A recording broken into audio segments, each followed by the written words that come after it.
Welcome to this episode of Blended, Blessed, and Always a Mess. I'm Eric. And I'm Angie. We are married with a ton of kids. We have 6 kids total. He has 3 and I have 3. My name's Hallie and I love riding horses. I'm Lexi and I love agriculture. My name's Carter and I love eating. My name's Chase and I love lifting weights. My name's Summer and I love spending my parents' money. I'm Dane and I love baseball. Our show is about our blended, blessed, and always a mess life. And our hope is if you find yourself in the same situation we are in, that by sharing our story, all the fun and all the mess, the challenges we are experiencing, it will give you some inspirations, laughs, and community, knowing you are not alone in this mess. We appreciate you spending time with us. Let's dive in. This episode of Blended, Blessed, and Always a Mess is sponsored by the children's book Feathers Matter. As our kids grow up, they face challenges in their life, and knowing their self-worth and their value is crucial to face the headwinds. Purchase this beautiful story to read to your kids and grandkids and start the conversation with them at a young age. They are worthy, they matter, and their feathers matter.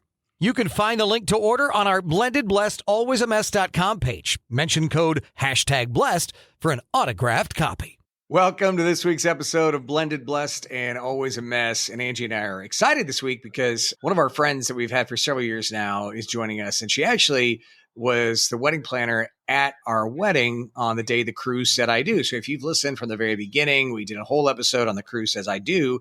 And Ashley Miner was a big part of that day. Ashley, we are excited to have you on the podcast today. Well, thank you. I'm very excited. And our history is very deep. So just all the ways that our paths have crossed over the years, I'm just excited to be on your guys' podcast. I'm a faithful listener. Thank you. Well, I would say for people that are just doing, they're like, oh, they're going to talk about the day the crew said I do. We're really not that much. This is more going to be a story about, Ashley too has suffered severe loss in her life. And that's really what we're going to talk about is her perseverance and all of that. So we'll intertwine things as we go. Yeah. I remember when you and I first met to talk about the wedding at the grind in Colombia. And I don't know about you, but anytime I meet up with someone that I feel like is wired the same way that I am, this whole hyperachiever, Enneagram, the independence, the strength, you just know it. You don't even have to talk about stories or anything. You're like, okay. That's my people. Just like me. Yeah, I know. It is interesting because in business and just in life, I'm a huge believer in the law of attraction. And I do think that you attract the people in your life, who are meant to be there.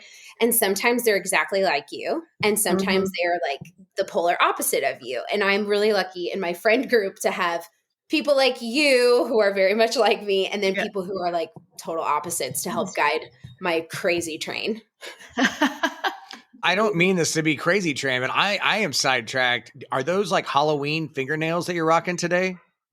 These are my version of witch nails. Okay. I let my 4-year-old pick out what I was going to do, and this is what we were left with. I love it. I saw oranges and yellows, and I was like, what is happening over there? I just had to ask. This is where we're different because I am very much neutral. I'm not. We can see this in the background. It is rainbows and unicorn land around me at all times. I love it. And just new in the last 6 months, if you guys haven't started, if you're a faithful listener for the first 3 seasons of the podcast, we did start airing it on YouTube in the last 6 months or so, where there's actual things. So when we reference things you can see her nails and watch on YouTube, feel free to do that. Ashley, our paths crossed years ago. We were going to the same church. I would watch you sing on stage. You and I have never sang together, which is just a travesty. I know. And we've talked about it a million times. So why haven't we done that? I don't know, but we never have. And then we went to the same gym and had the same trainer together for a while. So that's kind of where we got to know each other years ago, probably 10 or 15. It's been a long time, 10 or 15 years. It's been a long time. Yeah. Yeah. So then when Angie met with you to plan our wedding, I was like, well, yeah, I already know who that is. That'd be good. And then my daughter, Lexi, ended up working for you for, I don't know, a semester, a year. She interned with you and loved that. Yeah, she enjoyed that very much. And I think that was really good to set her off on a good path through college. So Speaking of gyms, so now Ashley and I are part of the same Gens Get Fit group. So she's has a whole story on that side of the house too. So Yeah. we definitely very intertwined. Yeah, I'm just obsessed with the crew. So I just like stalk you guys and do all the things that you do. No, I'm just kidding. But yeah, it's crazy. Again, it's crazy how many roads have, intertwined to get us to this point. Well, And let's you talk have a about. blended family. There's We that have a too. blended family. We can talk That's about why you're listening to the podcast, right? That's probably why Yeah. you started listening to the podcast, was the blended family part of it. Yeah, exactly. Well, and my husband actually was so you guys were in like year 2 of my business where it was still just me doing everything. And my husband would come and be my assistant on wedding days. And he was at y'all's wedding. And it was so good for us to be able to serve your family together because it was like, oh, this is really sweet. Like, remember why we got married? And, like we didn't have Augie, or we did have Augie at that point. He was just a little He was one. little. So yeah, it was just good for us to be able to serve you guys together. And it was really fun for us. So Well, let's talk about how you guys got together in the last month or so and talked about, like intertwining stories of, Angie's going through this huge loss with Hallie, and all of us in our family are, but Angie feels it deeper than anyone. And then Ashley, for you to be able to share your story, which I already knew, but I'd never really, I'm a typical guy. I wasn't going to dive into that with you. Like, I feel like I knew you well enough to be like, hey, let's really talk about this. Even though I lost my dad at 27, not the same as you losing your parents. So let's just kind of talk about your guys' conversation and your coffee and how that led to today.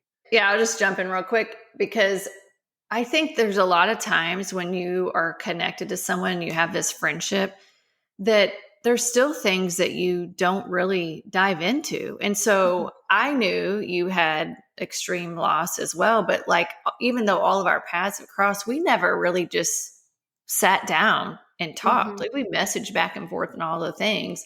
So it was so good when we just were like, we've got to just get together and grab coffee. So we did that the other day, and we probably could have talked for hours, just around life and the things that you go through and how do you navigate it. So it was like, okay, Ashley, you're just going to have to get on our podcast and we're just going to have to share this, because there's a lot, I think, that people can take away from our fights forward. Yeah, for sure. I was reflecting on it this morning, and with your guys' family, we were there at the peak, right? I was a part of the peak of your wedding. And I also kind of jumped in your friend group who helped plan Hallie's celebration of life. And, I've been there at the lows, and I was with Lexi during her freshman year of college when she interned for us. And, I was texting her in the middle of the night right after Hallie's accident, and so it's like, it's awful to be a part of someone's life in that many different like trajectories, but it's also such a blessing too, I think. And, I think because of my past, which I'll share, it's always a focus of mine when I know someone, whether they're my client or my friend or a family member, to be there in the times when other people might have forgotten. And so like, whenever you come up in my like thoughts, I'm like, hey, I just send you a text. Hey, I'm thinking about you. I love you. That's all that needs to be said. And I'm sure, those have come during really shitty times. And then those have come during times where you're like, I'm fine. Yeah. But it's just a good, I think, practice to let people know that you're thinking of them when you're actually thinking of them. And I totally agree. So do you want to dive into what you have gone through and your loss?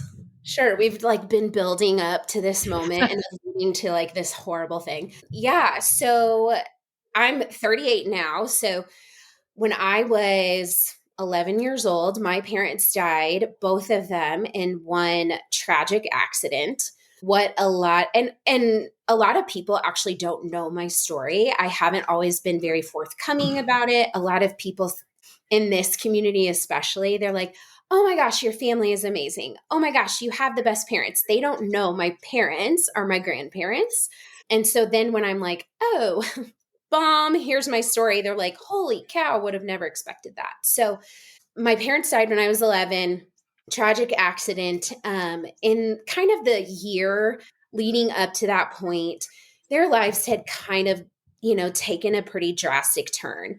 They were good parents to me. They loved me. However, they kind of found a group of friends and a social life that didn't always point towards like a wholesome family environment, I would say. And so there was a lot of drinking, a lot of like recreational drug use, lots and lots of days where we would take our boat on the river. We lived in St. Louis, in St. Charles. So we had a river boat and we would go out and just sit at a sand barge all day and just kind of hang out. And, what do you do when you're in your early 30s? You have some beers, you drink, whatever. And that was just normal life to me. But there were a lot of times in that year leading up where, I'm an only child. So I was alone at home a lot, or I was with a babysitter a lot. My parents were coming in late. So on that day, I was at a basketball camp at WashU. And basketball has always kind of been my thing. I was always a sports girl. That's where I kind of like found myself, was in sports. And I was at a basketball camp, and my parents went out on the river with friends of theirs. And so I go to basketball camp, I go home, I get dropped off, no one's home. Hours go by, I have a softball game that night. And I'm like calling my parents, like, this was the day of car phones. So I knew, when they got back to their car, they would hear my furious messages of like, where are you guys? I have a softball game. I need to get to my softball game. And so I had called my uncle. He took me to my softball game, and slowly throughout the game, my whole family starts showing up. My aunt and uncle, my grandparents, my other aunt and uncle. And I'm like, wow, cool. My whole family's unexpectedly at my softball game. Awesome. So they take me back to one of my aunt's houses, and they were like, hey, we have really bad news. We can't find your parents. And there was an accident on the river. So fast forward a couple of days, they found my parents' bodies in the river. And what had happened was my dad had let their friend drive the boat, and she drove it into a barge. So one of those, really huge cargo barges. And she had driven it right into the barge. And my parents were sitting on the front of the boat. So they ended up immediately drowning. And this woman and her fiance lived. And so that was in July.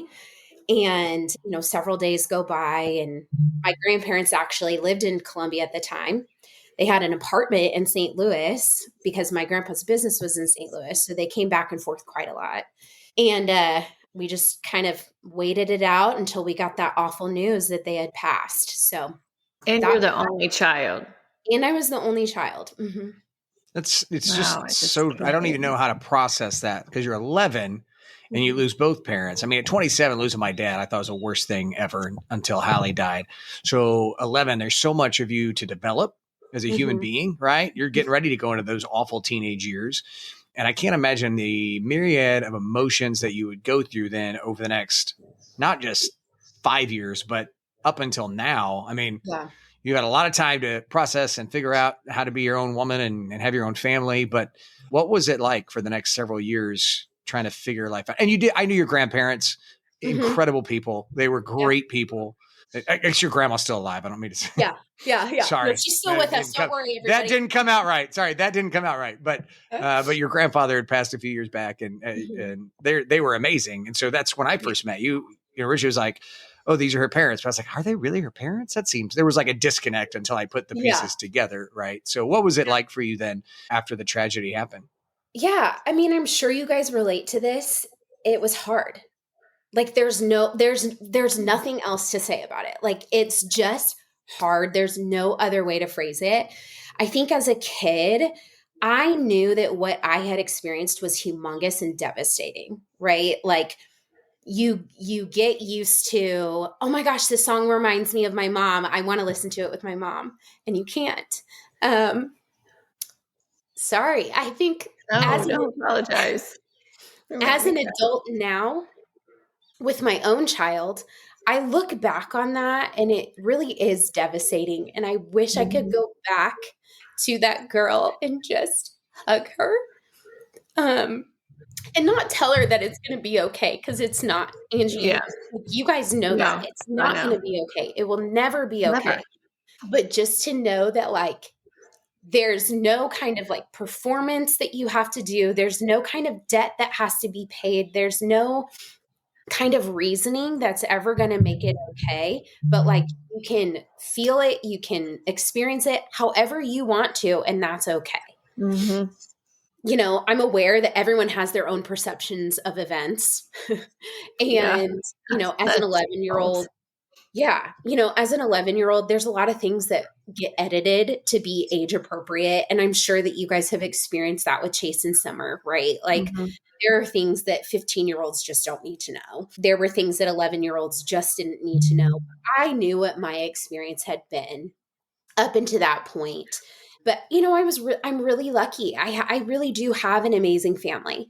I have amazing grandparents who stepped up for me. I think all the time of these kids in foster care who did not have someone that could step up for them, that could have very easily have been me. It wouldn't have with my family, but it could have very easily.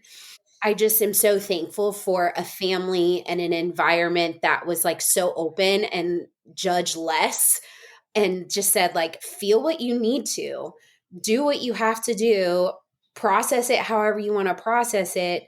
But as a kid, I just kind of kept going.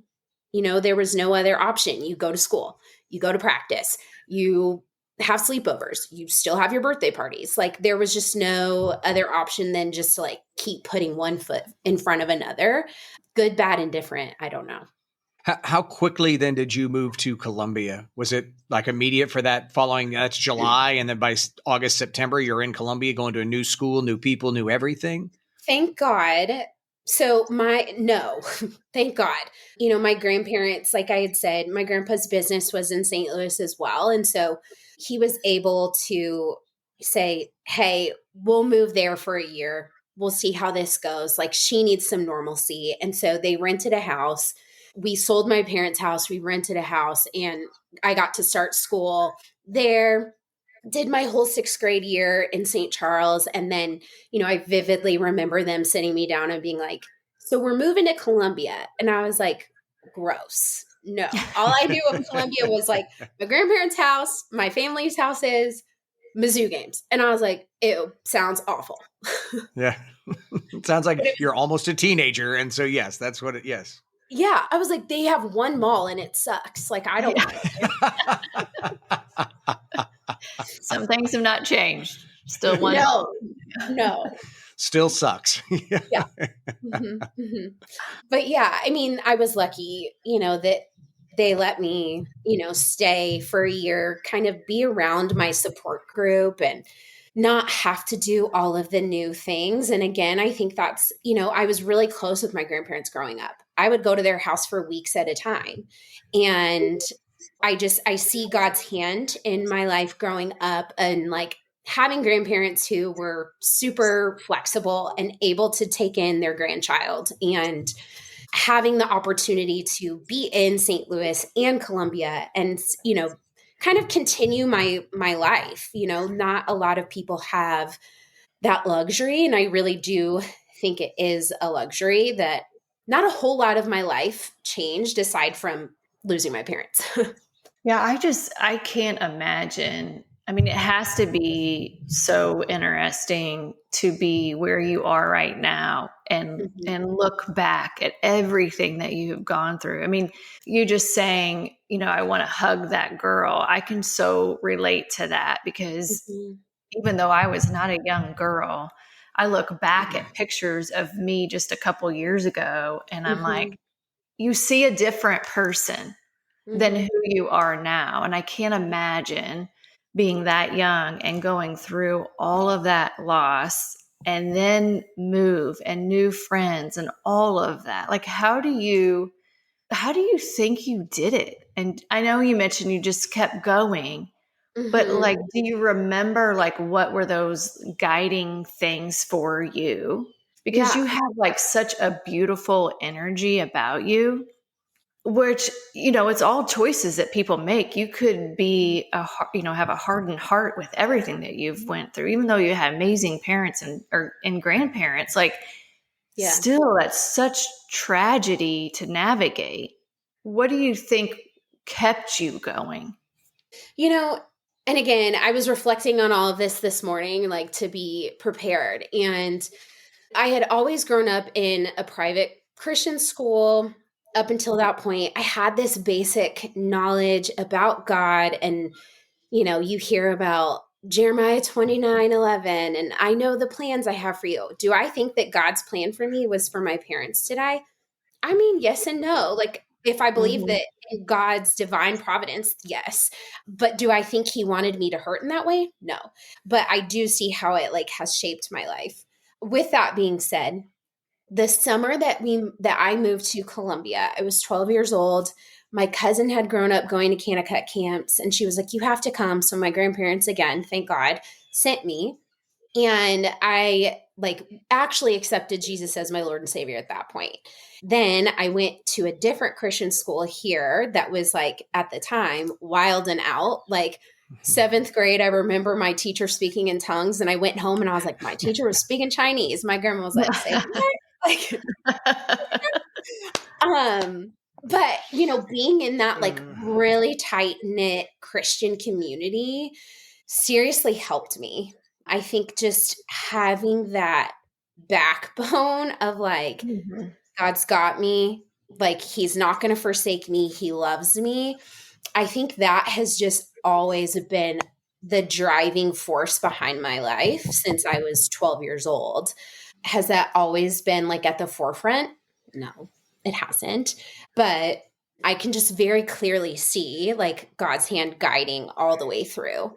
But yeah, I mean, Kanakuk absolutely changed my life. Being in that small little Christian school absolutely changed my life. I have the same two best friends as I've had since seventh grade.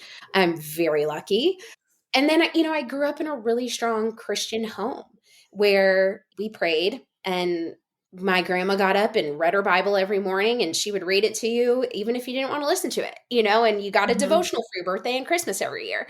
And so, I was just lucky to be guided towards this like faith, I guess. Yeah.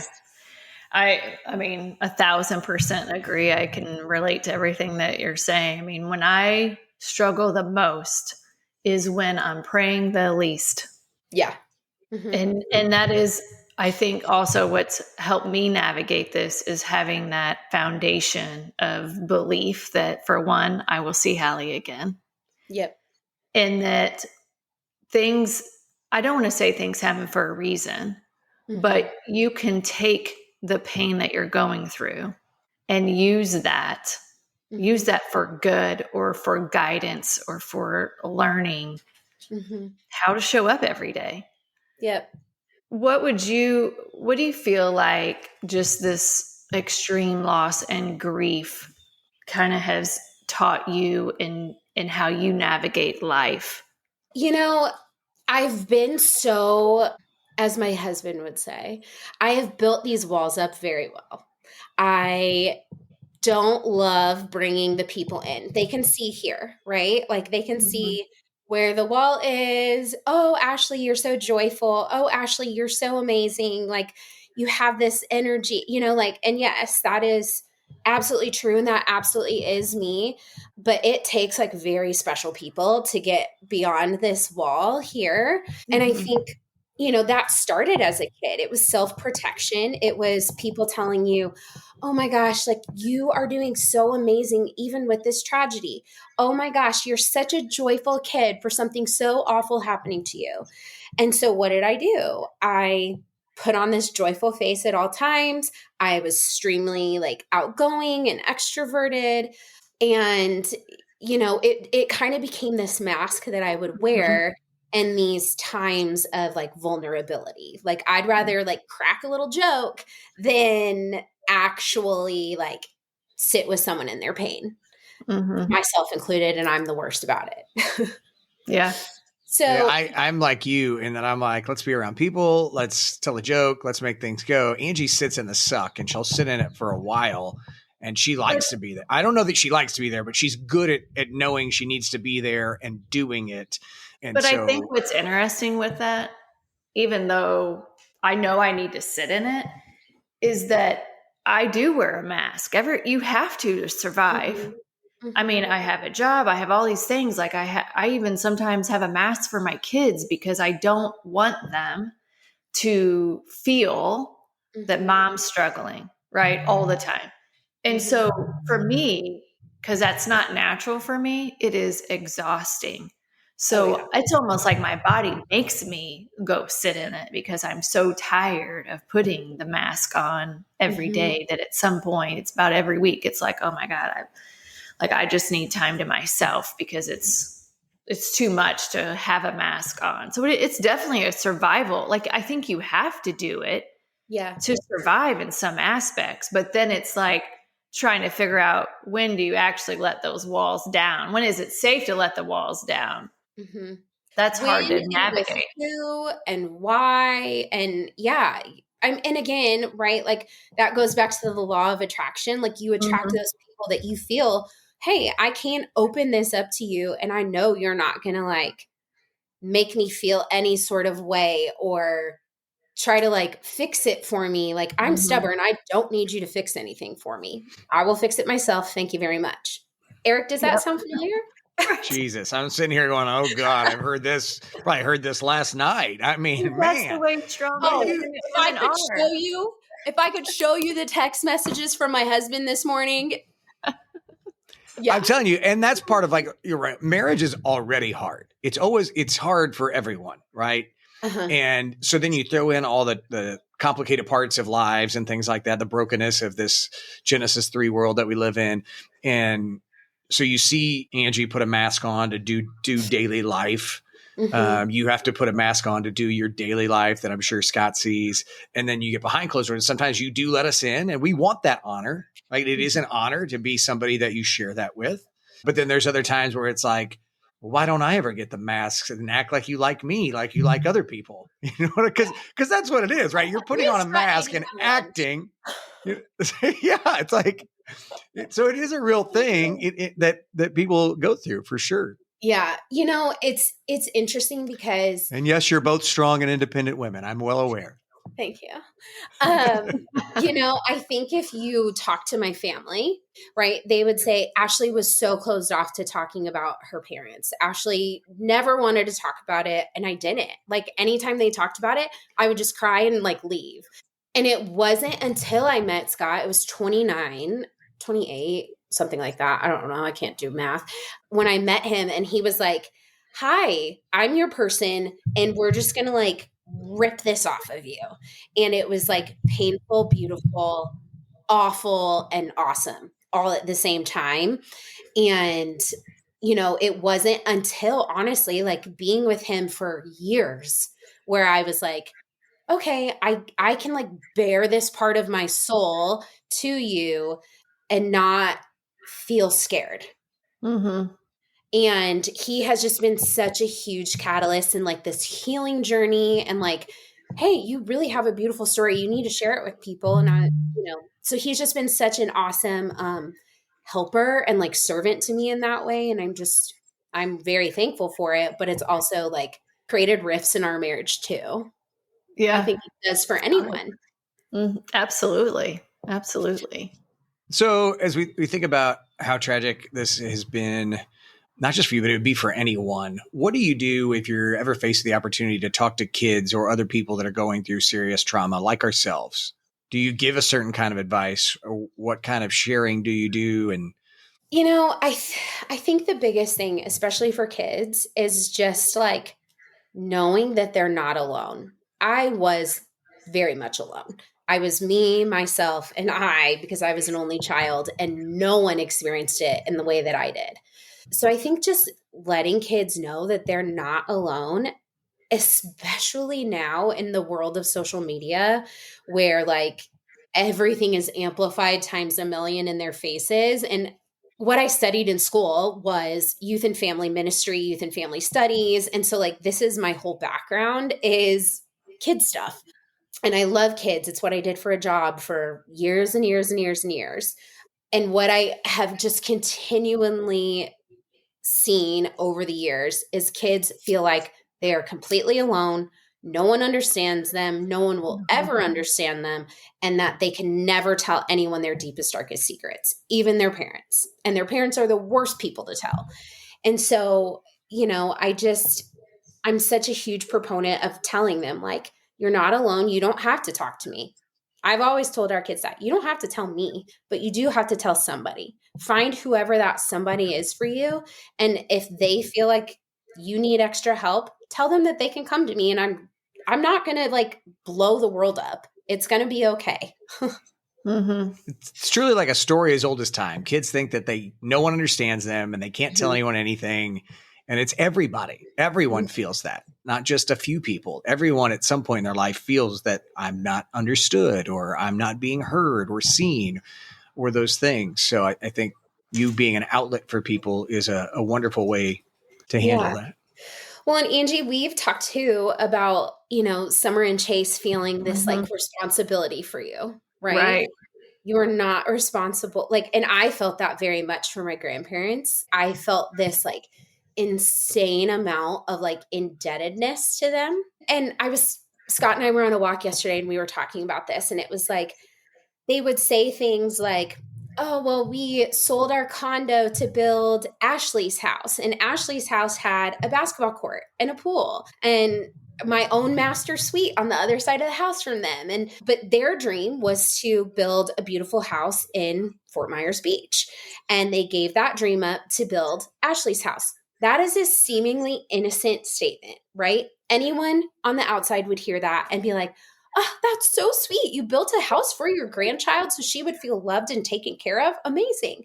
I heard that as, oh shit, I owe you big time because you built this house for me. You took me in, you gave up your dreams. And I knew I didn't know. I felt that I had to act a certain way, say certain things, not mess up, don't step outside the boundary lines. Like, you come home when they tell you to come home, sister. I just felt this like extreme rigidness about acting a certain way so it wouldn't upset them or like anything. But then in the same breath, I was like the most mouthy kid ever. And my grandma and I go bouts all the time.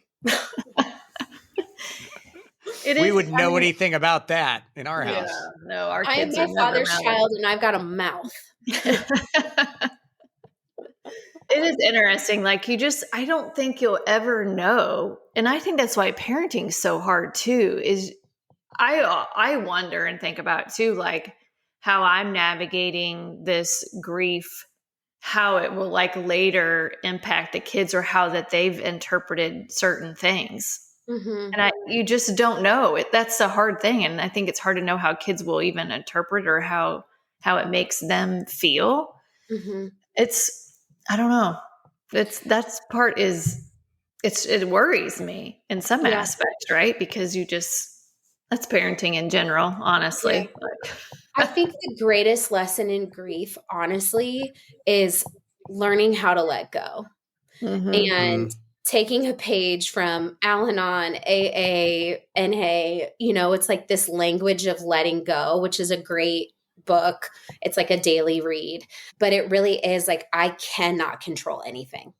Everything is in my palms with a very loose grip, and it's going to fall out like sand, and I can do nothing about it. And I know you guys have experienced that. That's great. It is like even the kids, the twins getting ready to turn 16. I mean, we're not even talking about grief or trauma or anything like that.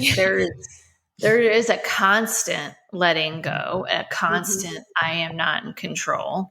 And I think that's such profound advice to always keep in mind, because no matter what you're navigating, because we're all navigating troubles.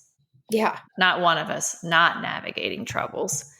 We're really not in control of it much, except for how we react and respond and our choices we make about ourselves each day.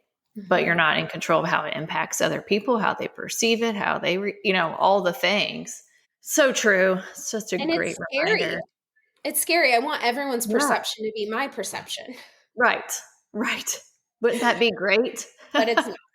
And my passenger side foot brake has never worked. If Scott's driving, one of the kids is driving, it never works. No. I love that, where it's like, how did I survive all these years before I met my wife? And she would yell and scream every time I got close to another vehicle. I don't know how I ever survived those days. Yeah, I don't know. One thing for me, I know I was angry and I didn't handle my dad's death really well for a long time. I was 16 years older than you when that happened. So to be able to process and sit through that. Hallie used to tell Carter all the time, Hallie would say, Carter, you can't just bury it down deep and never deal with it. And he believes like you just bury it deep, you don't talk about it. Yeah. And I try to tell him like one day it's just going to bite you in the ass, son. At some point, I don't know, you may be 60 years old. At some point, all the crap you've been storing down there is going to come back out. And when it does, it's going to not be a pretty thing when all that stuff comes out. What do you tell people that maybe haven't taken the time to sit in the suck the way you and Angie are so good at? I'm not good at it. Oh, okay, good. I feel better then. Okay. I am not good at it. It is very good. much Me neither. A forced task that I have to do. But I mean, it is true, right? Like it took me 18 years. It took me until my early 30s to actually be like, oh my gosh, this was really bad. Like this was actually very, very bad. And stripping away those masks to where like I am completely comfortable with who I am now. I never said that in my 20s. I think that's also just probably a part of being in your 20s. But what you see is what you get with me. Good day, bad day, whatever. I feel absolutely no pressure to be any sort of way with anyone anymore. And I'm not for everybody. That's okay. And you've also went through a massive transformation even in just the last couple of years too. Yeah. Do you want to kind of talk through that? I mean, serious grit and strength. And I say too all the time, like I loved who I was in my early 40s. Like when I got to like late 30s, early 40s, it was like same. And maybe it's also an age thing. It's this wisdom that you gain, but you do kind of like your give a F is about zero. And you're like, okay, I am in control of who I am. And then I do think, there's definitely an evolution. So I'll let you kind of share the last couple of years, your journey. Yeah.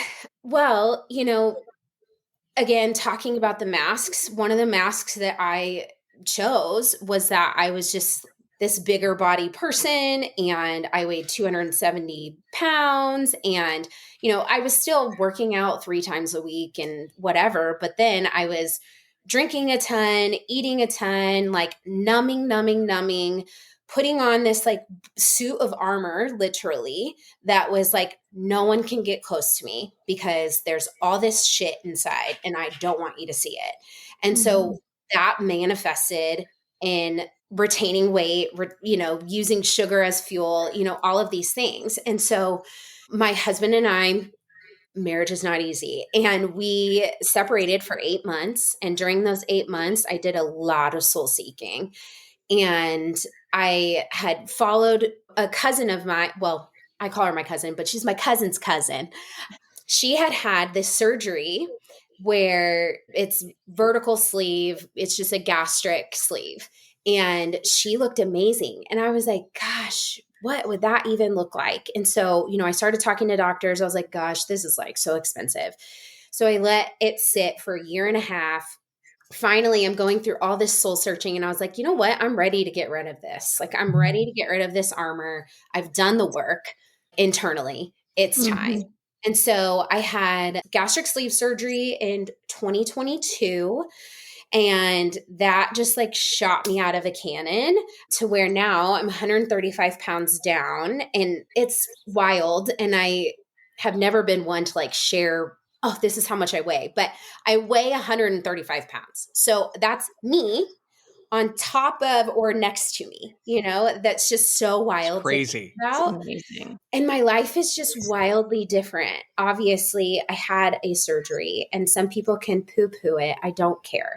But it was a great tool for me to just relearn basic habits. And what it's now led to is like this wildly different life. I do not drink. I do not use drugs. I do not eat much sugar. Like it's just such a wildly different life that I'm so thankful for. And now my medicine truly, and Jen says this all the time. She says movement is medicine, but it truly is. I know the days when I'm feeling like so bad after I go do that 30-minute workout, I'm fine.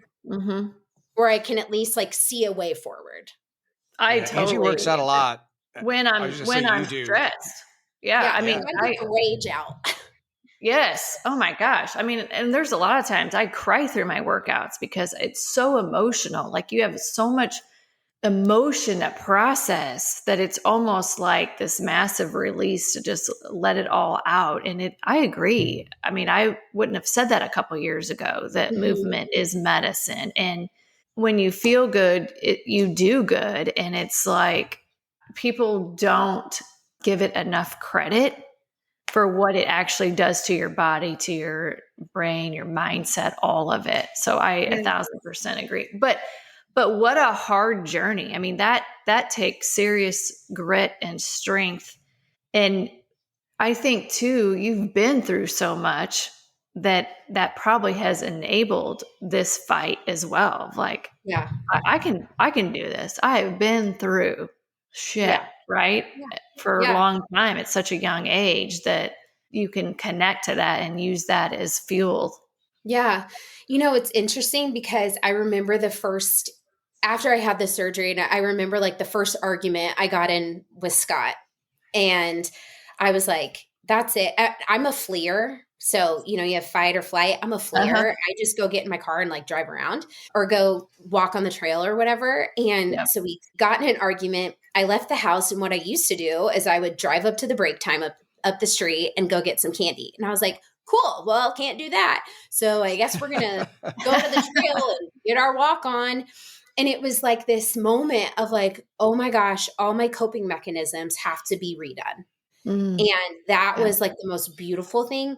Would I take this body over my previous body?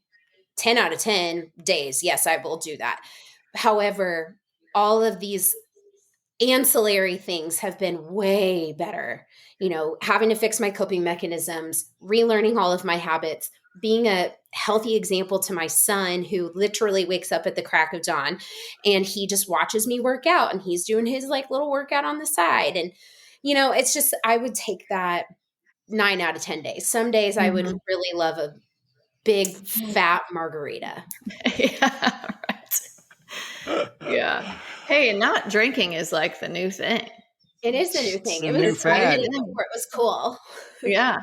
Yeah. I'm the newest party to it. You girls are ahead of me, but I'm into it myself. And I what you're talking about, Stu, it's the relearning your coping mechanisms has been like the biggest part. Is like, oh, okay, well now what do? Well, I'll go take another walk, or I'll get out my Bible, or whatever I'm going to do. The whole world is wrapped around like, oh, I've had a stressful day. I need a drink. Yeah. Like everybody's wired that way, or you're going to have people together. You got to have a drink. And it's like this constant push. And so it is awkward, uncomfortable, weird sometimes when you're out, but embrace the awkwardness, what I say, because I agree. Like now it's like, oh, I had a rough day. I'm going to go work out. Or like Eric said, I'm going to go walk. It's like changing how your brain is wired to handle what life throws at you. Yeah. I'm pretty sure I've worn out a pair of shoes faster than I've ever worn out a pair of shoes in the last like 4 to 5 months because I didn't realize you could put that many miles on a pair of shoes. And they're like, hey, gotta get another pair. Shoes has its own line item in my business because I go through them so much. Is there a way we can write that off in hours? The Blended Blessed, Always a Mess. We're going to start Walk and Talks, the Walk and Talk series. Therapeutic. Yeah. Absolutely. Yeah. When you take food and drink out of the equation as your main form of socialization, it's really amazing what friends pop out of the woodworks and which ones kind of go back into the woodworks. Yeah, I've noticed that as well. You're 100% right. Well, before we wrap up today, one last question before we get into what we're grateful for. You obviously now we've talked about are part of a blended family too. What are your thoughts as far as like advice, tips? There's no struggles. I know there's no struggles. Never. Never. I have 3 stepchildren. So they're 22, 19, 10, and then we have a 4-year-old. Our 4-year-old very much acts as an only child because, he sees his siblings like here and there. We have our 10-year-old every other weekend. And then in the summers, we have him all summer and we kind of flip flop. So it's interesting to kind of see that blend. I'm sure you guys can relate to that, but it's hard. Like it goes back to the beginning of this podcast, right? It's just hard. There's nothing more that has to be said. It is just hard. But I really think you hear these horror stories about horrible step parents, and then you hear these amazing stories about amazing step parents and blended families. I really do think that like your attitude and energy is what manages all of it. You know, not everyone is going to have a great day on the same day. Not everyone's going to have a bad day on the same day. But I think just the consistency, always telling them that you love them and just being there for them and being open. It's like this whole podcast is like pointed to it, right? Like I am holding your hand, but I'm holding it really freaking loosely because I want you to be you. I don't need you to be who you think I want you to be. That has been like the greatest gift in our family, I think. And we definitely have never done it perfectly. We will never do it perfectly, but we're trying. Yeah, I think that's even normal families, like I say here sometimes. Like that, you're not going to do that perfectly either. I think blending just adds a different dynamic, but still the consistency, I agree. Like that's spot on and just allowing people to be who they are. It's great advice. Yeah. I love the intro to your podcast because everyone gets to say, you know, what they're interested in and all of this stuff. And like, you guys have such a gamut of kids. Like everyone has their own deal. And I think that's really beautiful and important. We're trying to get them to re-record that. You remember like in the 80s when the TV shows, like if you were watching like Growing Pains or Who's the Boss, and every year they would like update the photos, and we're trying to get the kids to update because all their voices have changed in the last 3 years. And they like, we don't have time for that. We don't want to come by and record it's literally that. 5 seconds. I know. Right. I'm like, it takes no time at all, but this is where we're at. We're stuck in. We can't get it redone at this point. We're trying. And I don't know if they would say anything different right now.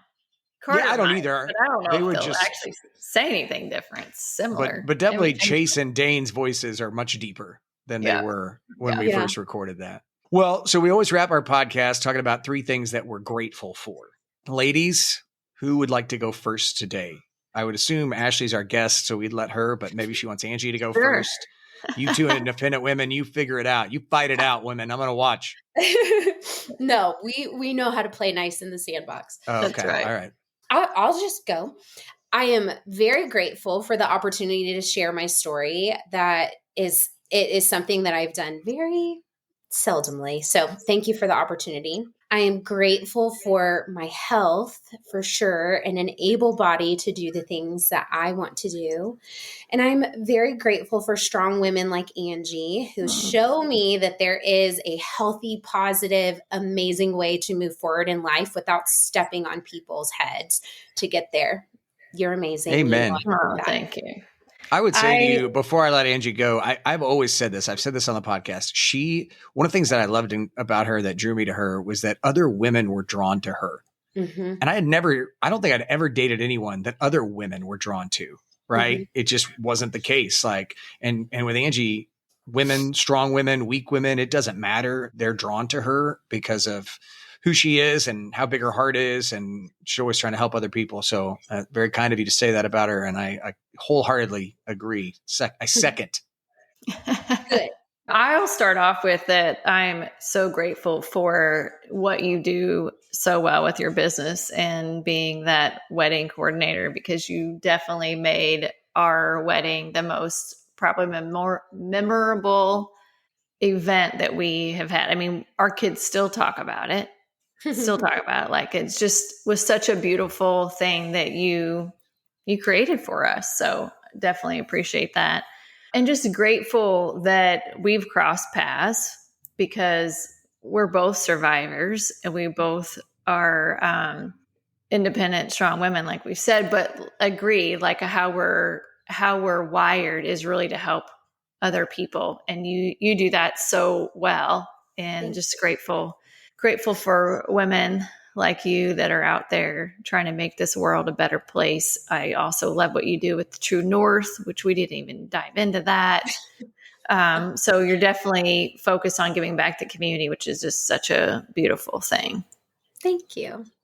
This feels like a compliment circle when you were in middle school. Like, okay, now your turn. Yeah, your turn. Tell me I'm pretty. Call me a pretty. I love that. I'm going to go off the rails with mine. It has nothing to do with either one of you, and I'm sorry. I'm grateful this week that God's really working in my heart in a lot of ways. Maybe at 40, he waited till Moses was 40 to do something good. So maybe in my 40s, it's time. But I've had some big wins at work this past week. And traditionally for me, that would be a big pat on the back, attaboy, you're the best at what you do. And that's not been the case, definitely this last year. But even now, this week, as things were happening, my first thought was, God, thank you for this. I could not have done this without you. Like, I am not the catalyst behind this. Like, I'm trying to work to honor you, but you're the reason that these things are happening to me and going well. And I do find in my heart a much greater satisfaction in giving God the praise when something good is happening to me rather than trying to take it for myself. And so super grateful that he's given me a heart and eyes to change my perspective. It's not always about you, Eric, as I've heard multiple times over the years. I don't know from who. At church and stuff. Yes. I don't know. At things. Never in my home. Never here. So, okay, this may sound really bad because we all have kids, and Ashley's probably got to do this tonight. But even when I was a kid, I hated dressing up for Halloween. Like, it was always my least favorite holiday. I never was a fan. So this is the first Halloween that we have no kids that we have to take around to trick or treat. And while I don't wish my time away with my kids, I miss Carter's off to college this year. I'm missing him greatly. I am not upset. I am grateful that we can sit at our door and hand out candy tonight. And I'm not going to freeze my butt off in 40-degree temperatures, walking kids around all night. Yeah. Ashley, I'm sorry. Yeah. I'm sorry if that's a scenario for you tonight, but I'm grateful that Angie and I are going to sit home and pass out candy. Yeah. And then finally, I'm grateful for the thing that I'll need for that. And that is this shacket that I'm currently wearing. It is shacket season, gentlemen. And even this morning, my boss was like, you look like Mr. Rogers in that thing. And I was like, I don't care because it is very fashionable. The pockets are great for my phone and my keys. You're getting old. It is. And for this weather, if I'm going to sit at the door tonight, I don't want to have to put a jacket on, put a jacket off. This jacket is something that I'm grateful for. So I told you, girls, I was way off base with what you said. I do kind of look like Mr. Rogers in it now that I don't know. I love it. Let's all do something nice for someone today. And when I wrap this podcast, I'm going to take my shoes off and walk in the house. Okay. Well, that's what Mr. Rogers would do. I don't know if you girls didn't watch Mr. Rogers. I was like, what? He always he always changed his shoes at the beginning of his show, and then he changed his shoes before the end of the show. Never watched that. Oh, funny. There are people that are listening right now. They're like, we watched Mr. Rogers. We know what you meant. It's the shoe change to end the show. I'm going to get a text after this from multiple people saying, I didn't know what he was talking about either. Yeah. After they listen to the podcast. That's what happens. Okay. It does. But some will be like, I did watch Mr. Rogers. Okay. Anyway. Okay. Thank you. Ashley, thank you for your time today to spend with us. We are grateful for your friendship and how you have intertwined with our lives over the years, and look forward to see what that looks like over the next several years. Well, thank you guys. I really appreciate it. This was really life-giving for me. So thank you very much for having me on. Love you. Thank you. Bye, guys. Guys, have a wonderful week and God bless. Thank you for listening to Blended Blessed and Always a Mess. Follow us on Facebook, Instagram, and at blendedblessedalwaysamess.com. Reach out to us on any of our social channels. We would love to hear from you. Have a great week.